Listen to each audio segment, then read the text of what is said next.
All right, you know what? I'm willing to have this discussion with you, but I think we should deal with it like two people who respect...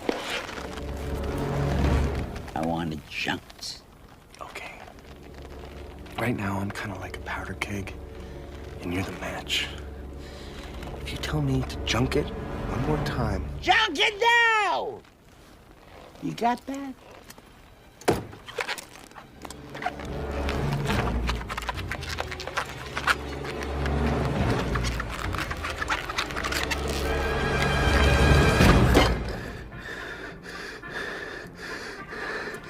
That little sucker just saved your life. That's junkets! You miserable cuss!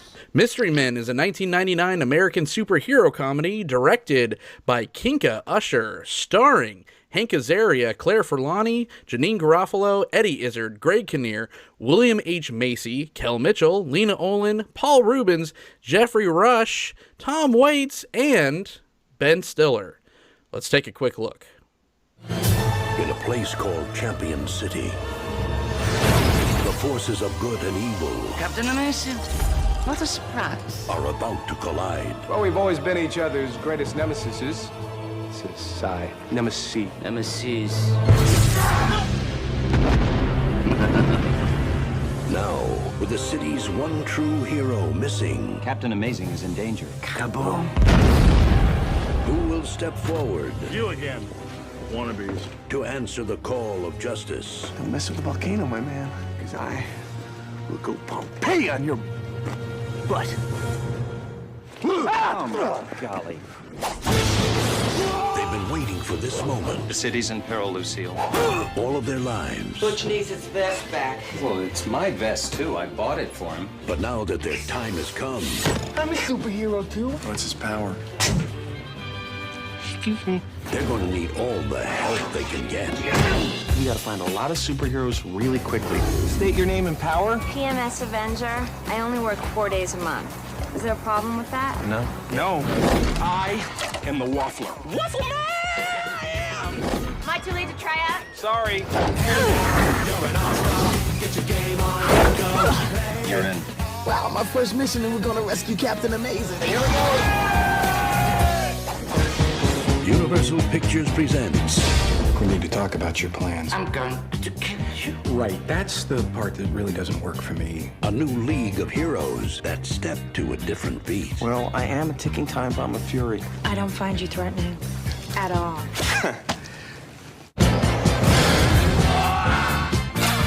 Let's do some carnage. We're not your classic heroes. We're the other guys. Mystery Men. I'm invisible. Can you see me? Yes. Wow. Maybe you should put some shorts on or something if you want to keep fighting evil today. Welcome back to the Cult of Films. I'm your host, Jon Dunning, and once again, I am joined on loan over from the Film Hooligans podcast and Brainstorm Brewery, Mr. Jason Alt. I did it. Yay! Hey, now I'm a rock star. I should have said you're the international man of mystery. Damn it. Somebody once told me this podcast episode's gonna roll me. Shrek gets all the credit for Yeah. All-Star, but you know what? This movie did it first, and it did it better. The actual video for All-Star had this movie featured in it, right? I think that's correct. I think don't that- remember yeah, back yeah. then. That is some trivia that I didn't know was ever going to come up again, but it has. Yeah, let's talk about 1999's Mystery Men. Why are we talking about Mystery Men, Jason? Well, because it's a cult film, and the cult film usually means that it didn't get the wide acclaim it deserved, perhaps. This may have torpedoed Hank Azaria's career. This, plus another mystery movie called Mystery Alaska, I think, torpedoed Hank Azaria's attempts to, like, break out of... It's like, oh, it sucks only making $500,000 per episode of The Simpsons, so I want to be in films. Right. And That was good. so he tried. Hank Azaria, he shot his shot, and Mystery Alaska is a great movie also, Yeah. by the way. I love Mystery Alaska, but, like, there was nothing wrong with this movie other than the fact that it was probably made 20 years too early. 100%. And as far as his career goes, it probably would have helped if he just wasn't cast as a live-action Simpsons character, because that's pretty much what he was in this film. They get to do something else.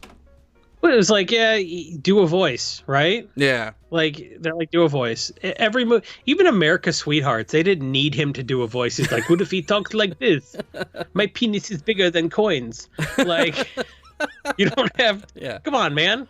Yeah. But he's Hank Azaria, man. He does voices. Like, do the thing. He's like, oh, God. All right. He laid it on his feet. It's not like we're going to lament the career of Hank Azaria. Like, right. It turns out he's got more money than he can spend, and he's doing Brockmire, which he seems to love, and Brockmire's great. The man has 6 primetime Emmys. Yeah. Let's stop feeling bad for Hank Azaria. Besides the fact that there's a prosthetic arm joke within the first 5 minutes of this film, why do you think that it didn't do as well as it should have? Mystery Men lampooned the superhero genre 15 years before everyone got sick of the superhero genre. Before there was a superhero genre, right? Yeah. So when Mystery Men came out, they had one good X-Men movie. This was before Spider-Man. Mm-hmm. So there was like Blade. There was like X-Men 1. There were no superhero movies that had come out. Like Marvel. You know, there was like a bunch of really bad Batman movies had come out. Yeah. You know? But no Iron Man, none of that. No, yeah, none of the MCU, none of the DCCU. It was just basically a couple that people tried, you know? Like, Spider-Man was probably the movie, Sam Raimi, Spider-Man, was probably the movie that got this all started. And that was 2-3 years after this. Yeah. So this movie parodied a genre of film that we had not gotten sick of yet, and it was just too far ahead of its time. So why do you think it got made then, if it was trying to, you know, obviously parody this very specific thing? Like, the characters in this film aren't superheroes, they're superhero fans. This was even parodying something like, this walked so Kick-Ass could run. Like, this was ahead of all that shit. And even Super, right? Like, everyone ate from this movie. This was like a live action The Tick almost, because The Tick was on television. Yeah. Like Saturday morning cartoons, it was like there was the Spider-Man animated series on Fox. There was the Batman animated series. Mm-hmm. There was X-Men. Yep. And there was The Tick, which really parodied all that stuff. This was based on the Flaming Carrot comic series, which was, you know, just as satirical as the Tick comic book series, which was, it really parodied. You know, a lot of parody started out as parody and then kind of got serious. Like Teenage Mutant Ninja Turtles was a parody of Daredevil. Yep. Super brutal at first too. Yeah. It was.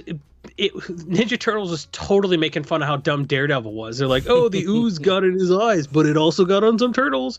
And instead of fighting the hand, they fought the foot. Isn't that funny? And then your kids are like, why are they the Foot Clan? It's like, don't worry about it, man. Just buy the merchandise. And we did. So, like, as much as The Tick started out as parody, it got real serious, especially when they did, like, the Amazon series, which went for a whole whopping 2 seasons. This was based on a real satirical character called the Flaming Carrot, and a lot of these characters are adapted from, like, almost directly. Like, the Spleen was a guy who got, like, toxic waste on him, and they're like, no, the toxic waste is dumb. The Ninja Turtles already covered that. Right. You know, like the bowler, like the shoveler, these are like just dumb people making fun of like actual superhero comics. But when they brought it to the screen and actually fleshes out in 3 dimensions, I think it really worked well. And I think if this had come out in 2010, I think it would have done a lot better. And I feel like it was, on the other side of it, it was too mainstream for those, like, comic book, like, diehard comic book nerds, too. Because the people that were reading Flaming Carrot from Dark Horse, they're just like, there's no Flaming Carrot in this fucking movie. Like, they didn't go far enough with that source material to placate those fan bases either. But also, it was nothing anybody'd seen before. So, like, comic book fans are like, is this, are we the butt of the joke here? Like, what's the deal? Yeah. Like, they were still getting shoved into lockers. Like, now it's, like, somewhat tolerable to be a comic book fan in a high school. But, like, back in the late 90s, I don't know if you were there, but, like, it was not great. Yeah. You know? I didn't get shoved in a locker, but, like, nobody was high-fiving me for reading Spider-Man back in 1998. We had to go play Magic at someone's house after school, not, at the lunchrooms now that the kids are doing that. So it's crazy. Yeah. Now the Magic the Gathering kids get picked on by the esports team. It's like, we're going to go play League of Legends, you nerds. What are you doing? Yeah. Well, look at me. I'm playing with physical cards. Yeah. It didn't have like a huge name filmmaker attached to this. I think they had a vision, at least at the time, these marquee name comedians to front this kind of parody of a superhero film. So they got commercial director Kinka Usher, and he is like so underknown that there was a rumor that Tim Burton actually directed this film. It's not true. Like, if you go watch all the special features or all that, there is a man named Kinka Usher who is a commercial director, and they hired him on to do this. The most earnest person. And you know what? If you look at this as like the person that made this film only directed commercials, this is not a commercial. It's insane. This is a feature film. He did such a good job and then never worked again. That's how much everyone hated this delightful film. Like, he's like, I'm going to make the jump to feature films. And there were a lot of tech challenges, and I had to like be real nimble on some of the stuff that didn't work. Like, if you listen to the director commentary, he's talking about like, this didn't work, so we did this. And I was like, man.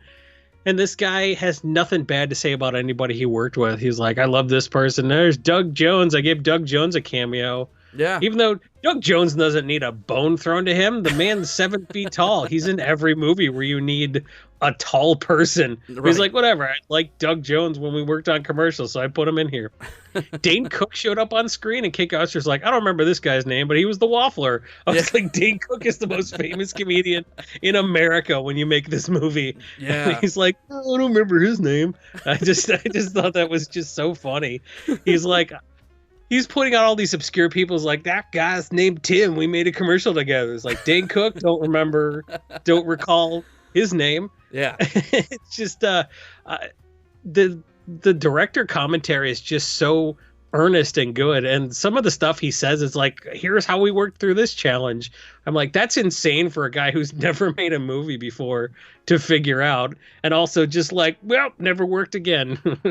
Never even shot a commercial after this. The fact that this was his one and only movie is insane, because this movie was so well executed. Yeah. Like, from a tech perspective and from like I don't know, man, I couldn't make a movie. I couldn't.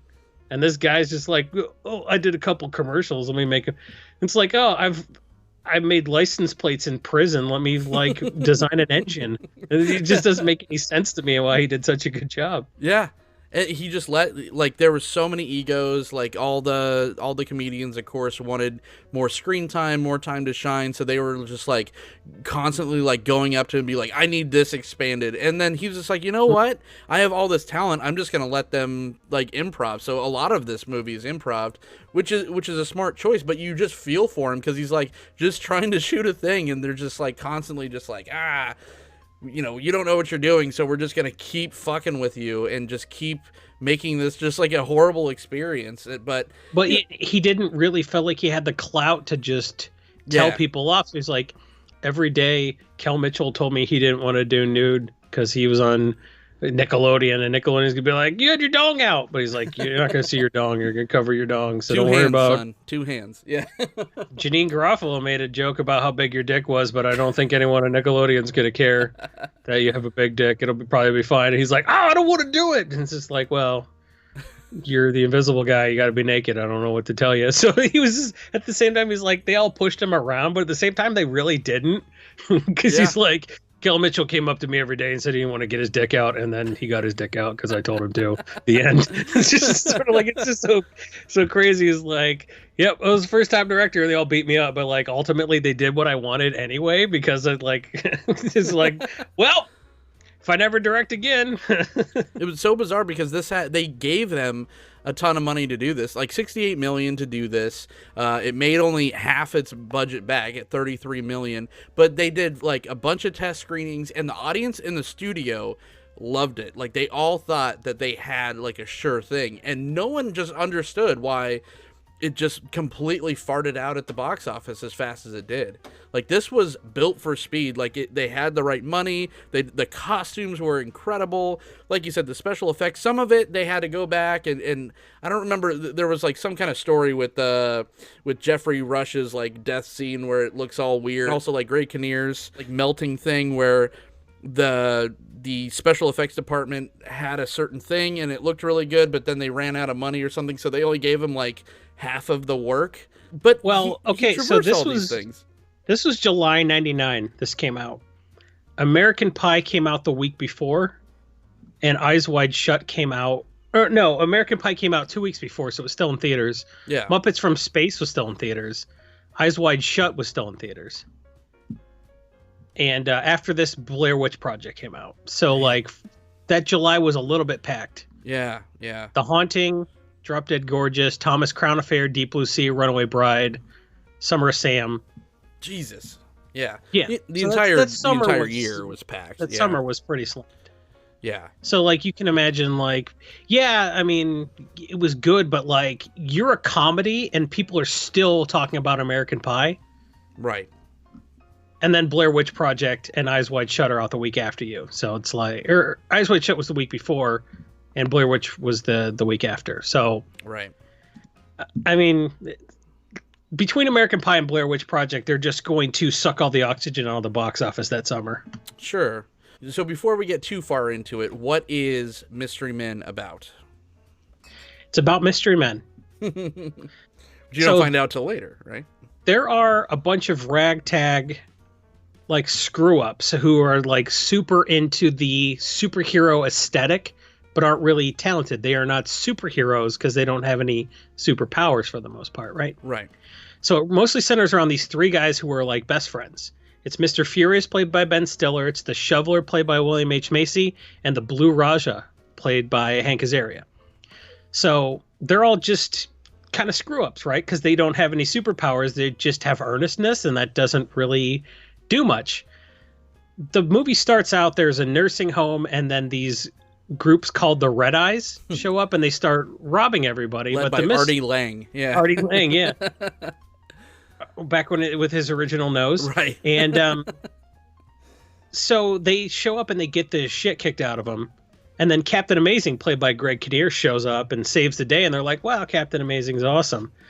But Captain Amazing is sick of beating up on just, you know, these low rent supervillains who are raiding a nursing home. Like, he misses having huge battles, but Captain Amazing is so amazing, he's put all of his best archvillains in prison or the nut house, right? So he decides that he needs to bust out one of his old nemeses to have a giant epic battle with to get his sponsorship back up, because you know he's losing sponsors. Like Pepsi pulled out because it's like, oh, a nursing home, who cares? Yeah. So basically, for financial reasons, he decides he needs to intervene with the parole board and get his greatest arch nemesis, Casanova Frankenstein, released from prison. So he gets Casanova Frankenstein released from prison, gets himself captured, and the Mystery Men have to save the day before Casanova Frankenstein uses the psychofraculator to basically rearrange the DNA of everybody in the city. Yeah. Because while he was in the nut house, all the people that worked on this psychofraculator went insane because the math was so complicated. So they spent the whole time there in the nut house telling Frankenstein everything he needed to know about how to build this thing. So the Mystery Men not only need to save Captain Amazing, they need to save the entire city, but they don't really believe in themselves. So they, you know, need to basically, I don't know, they need to go on a journey of discovery, right? They need to start from a position of comfort and then do the whole heroes. Yeah. Yeah, the whole Campbellian hero's journey. They got to pay a heavy price, and then they got to, you know, come out different at the end. So, you know, if you haven't seen this movie, what is wrong with you? But also, I didn't give anything away. That's the premise, but it's not everything, you know? A great performance by Ben Stiller. I love his little rage power, that not power. And by the way, R.I.P. Jerry Stiller. He just passed away a couple days ago before filming this. Also, his father was a very funny comedian. But yeah, he is like, actually really funny in this. When was Ben Stiller ever not funny though? Really? But then they just kept putting him in these like weird, like he got Mike Myers, right? Like they kept giving him like Love Guru roles and shit. Mike Myers brought Love Guru on himself, and like, really, what did Ben Stiller ever do that was that bad though? He didn't really do anything that bad, because like, he made Mystery Men, and then, you know, he made Meet the Parents, then he made Zoolander, then he made Royal Tenenbaums, and then he made like Duplex and Along Came Polly, and just like made a bunch of shit like that. But then, you know, he did stuff like Night at the Museum. He sort of did kid stuff, Night at the Museum, Madagascar 2. So like Megamind. And he did Walter Mitty to prove he still got acting chops. He did Zoolander 2, which was trash. And then he did a bunch of Arrested Development. So like, at what point were you like, Ben Stiller sucks? I don't think anybody Maybe the ever family said stuff. Yeah, you know, like Night at the Museum and stuff. Yeah. But I mean, that's what you do. Like, Ice-T did that. Or no, Ice Cube. Ice Cube did that. He's like, you know, first I was like, fuck the police. And then I was like, are we there yet? So.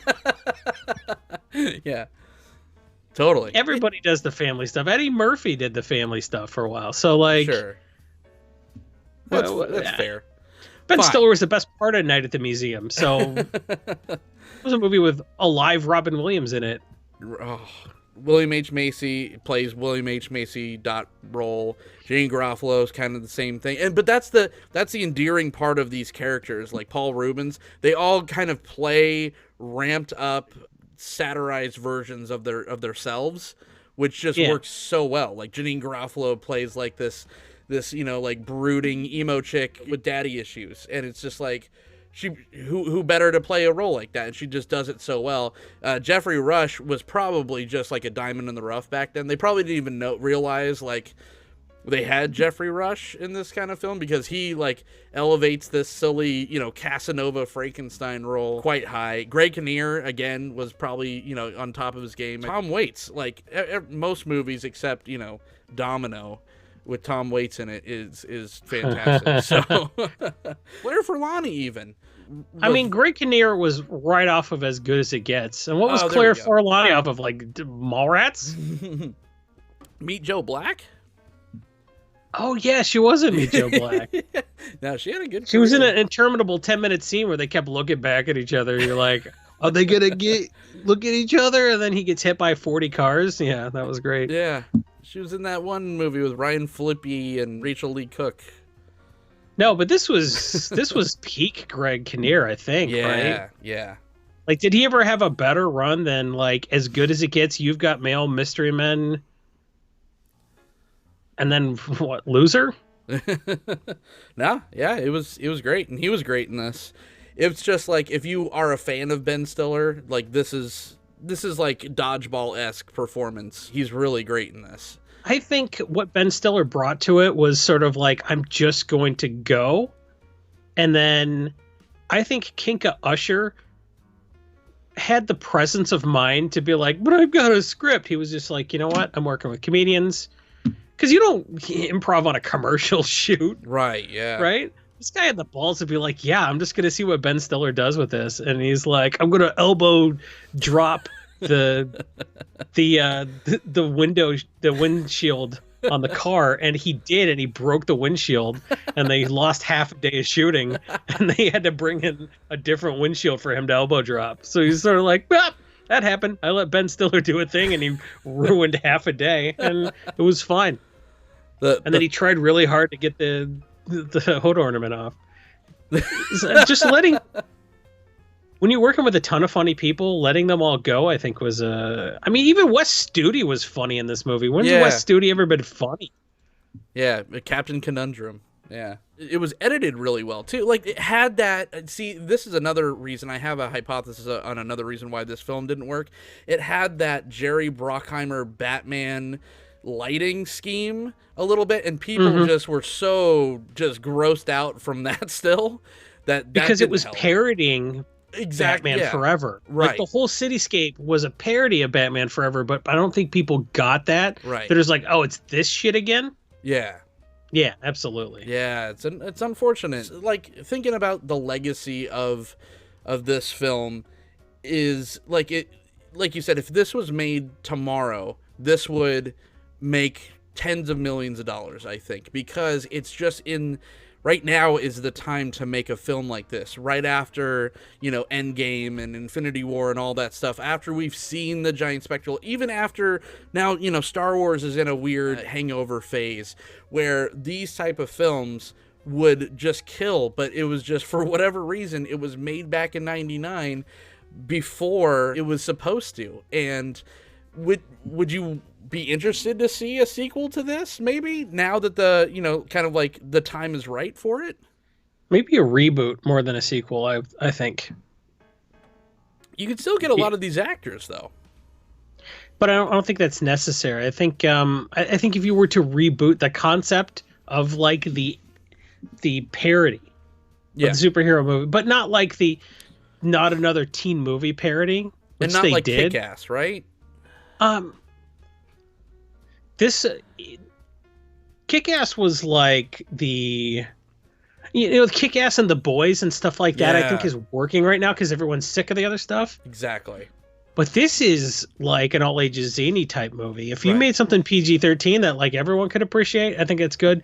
Kick-Ass is sort of like, this is the trope taken to its natural conclusion, which is like, no, guns exist. Right.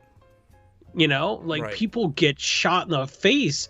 And if you I brought 2 sticks to a knife party, you're just going to get hit by a car. So Kick-Ass was sort of like, no, this is like somebody out of their depth with how violent it's going to be. But I think something like this would be, these are people who suck as superheroes because they're not superheroes, but they're earnest. And then it's just in a weird, wacky universe where everyone follows the rules. Right. Because that's, as much as this parodied superhero stuff, everybody adhered to the rules so much. Captain Amazing adhered to the rules, and he's like, oh, we got to have the cat and mouse thing, and it's like, oh, I got captured. Everyone's like, oh, we're gonna have to, you try to break into our base and we have guns, but we're just gonna beat you up and send you off with bruises. I just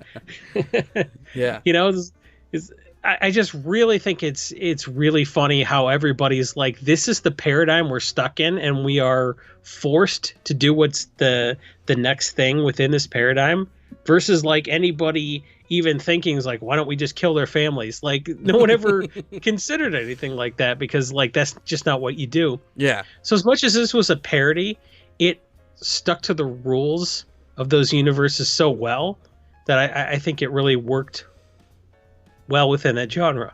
It had the color-coded henchmen. Michael Bay was the leader of the frat boys. That was such a perfect cameo. Can we bring the brewskis? Yeah. You had CeeLo Green and the rapper gang and stuff. It was almost like more Austin Powers than Kick-Ass, right? You could bring the kids to the movies for this one, and it wasn't mean-spirited whatsoever. And I think, like you said, the things that work now that are kind of run in parallels or are parodies to the MCU or the DC stuff is stuff like The Boys, which is, refreshing because you can only see the same shit over and over and over again. But this was different enough to where it should have worked for all audience members, kids and adults should have just been running to the theaters for this thing. And, it was a head scratcher to everyone. It's a head scratcher to us now and to the studio back then. Everyone was worried about Y2K, man. I guess. Everything in 99 though, that was the year of movies. Everything came out in 99. It was a record-breaking year in the box office, and just some of them, I guess, like you said, it was just too fat. Some of them got left behind, even some of the good ones. Yeah, I don't know. It wasn't a great August at the box office, though. Yeah. So I don't really know what happened, but I think this movie was just ahead of its time, and that's really all we need to say about it. Yeah. Who would you recommend it to? Everybody. I Absolutely. do. Yeah. This isn't even like a Wood situation. This is like, if you haven't seen this movie, see it. I think everybody should see it. I think this is a perfect movie, and the fact that the guy who directed this never directed a movie before or since is insane, because it's so good. Yeah. This movie's so funny. And it was written by Neil Cuthbert, who basically only wrote like Hocus Pocus, Mystery Men, and Pluto Nash. And Pluto Nash sucked. Yeah. But like Hocus Pocus was a very good movie. I never liked Hocus Pocus, but I'm on an island on that one, I know. But the fact that... like, it was... I recognize it wasn't for me, but it executed. Yes, yeah. And it had some really good humor in it. It's a PG Disney movie. Like, I'm not going to, like, die on that hill, but at the same time, like, if you were writing a PG Disney movie for Halloween time that I can show to my 4-year-old, like Hocus Pocus, fucks, man. Yeah. It's perfect. So, and Neil Cuthbert didn't really do that much else, which is crazy. But like, yeah, I mean, if you're gonna write the Adventures of Pluto Nash, Retire in Disgrace, absolutely. But like, the guy wrote Return of the Swamp Thing also. Like, he's got a decent IMDb page for someone who stopped working 20 years ago. Yeah, this was the kiss of death for everyone except that the actors involved. This was like the Hank Azaria. Fair to this. The reintroduction of Paul Rubens. Like they were nervous about casting him, and he was great in this. It was. I absolutely echo your sentiment that everyone should see this, because it's like, have you seen an MCU film? Have you seen a Star Wars film? Okay, then yes, you will get the sick joke. of it. Yeah, exactly. It's not to say that those things are bad at all. It's just that this is a lighthearted version that just like literally everyone can enjoy. Yeah. Do you agree with us? Let us know. Yell at us in the comments. Is Mystery Men the worst movie ever? Did it deserve, all the hate that it got? Absolutely not. But if you think so, let me know. And then thumbs down the video. Or if you agree with us, thumbs up. Jason E. Alt poured it over from the Film Hooligans podcast and Brainstorm Brewery. Very busy man on the internet. Thank you so much for being a part of my superhero group during this episode. Where can everyone find you? I'm Jason E. Alt on the Twitter. And if you check my pin post at the top of my profile, it links all the other things to do around the internet, including the podcast Film Hooligans that I do with this man, Jon Dunning. Yay. Jon Dunning, where can everyone find you on the interwebs? You could find me right here on this very channel. You could also talk films with me on this official Twitter page at The Cult of Films, all lowercase, very simple to find. I don't know. I'm thinking of an outro, but it's just something. Just give me a weird goodbye in a Hank Azaria character voice. We're ending the podcast with the ending and the end credits and the live-in. That's perfect. See you next time.